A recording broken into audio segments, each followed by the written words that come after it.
राम जन्म त्रेता युग की बात है।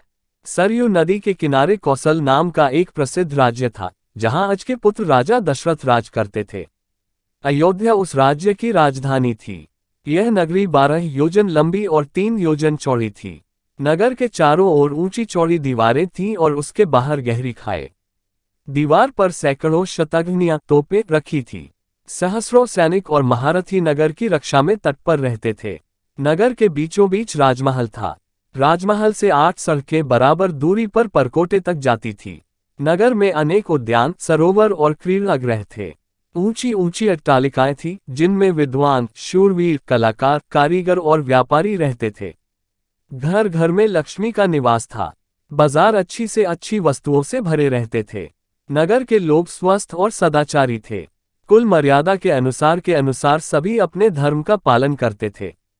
सभी जगह शांति, पवित्रता और एकता का वास था।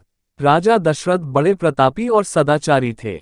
सगर, रघु, दिलीप आदि अपने पूर्वजों की तरह उनका भी यश चारों ओर फैला हुआ था। 8 सुयोग्य मंत्रियों की सहायता से वे राजकाज चलाते थे। इन मंत्रियों में सुमंत मुख्य थे।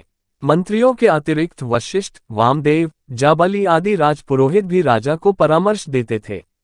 इनकी सहायता से राजा सदा प्रजा हित के कार्यों में लगे रहते थे।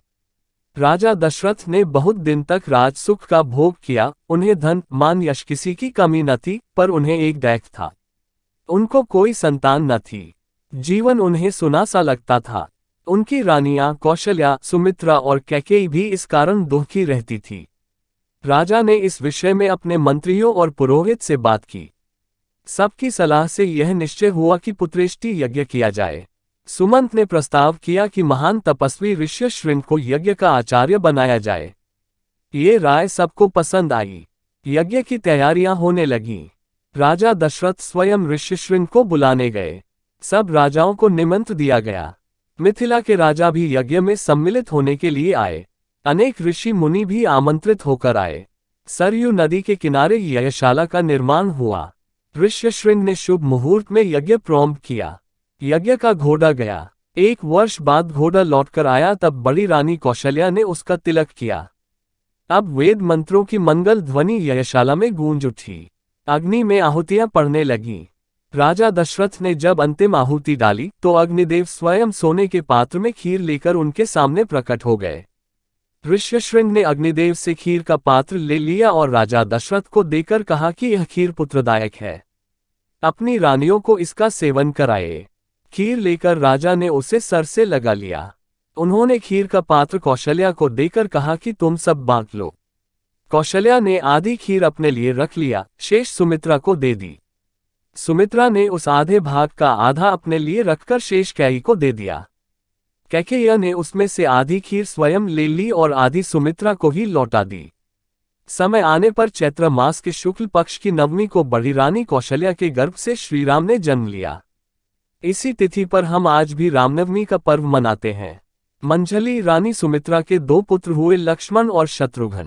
कैकेयी के एक पुत्र हुआ, उसका नाम भरत रखा गया। रखा ने बड़ी धूमधाम से पुत्रोत्सव मनाया। राजमहल में मंगलाचार होने लगे और स्त्रियां बधाइयां गाने लगीं।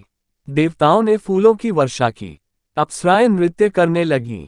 राजा और प्रजा के हर्ष का ठिकाना न रहा। चारों राजकुमार बड़े सुंदर थे। धीरे धीरे वे बड़े हुए और साथ साथ खाने खेलने लगे। चरों में बड़ी प्रीति थी। लक्ष्मण राम के साथ अधिक रहते और शत्रुघ्न भरत के साथ।